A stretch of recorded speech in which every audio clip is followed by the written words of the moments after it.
In this video, I'll show you how to publish an app to the App Store from FlutterFlow. First, sign into your FlutterFlow account and open the project you want to publish. Before you begin, make sure you've tested your app and completed all the required screens and settings. Next, go to the Deploy section and select the option to build your iOS app.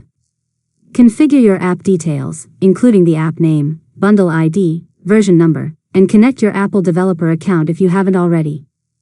After that, generate the iOS build. Once the build is complete, open App Store Connect and create a new app if you haven't done so already. Fill in the required information, including the app description, screenshots, category, pricing, and privacy details.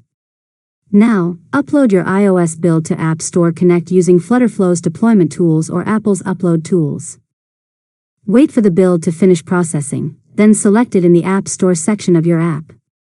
Finally, complete any remaining submission requirements, review all the information carefully, and click Submit for review.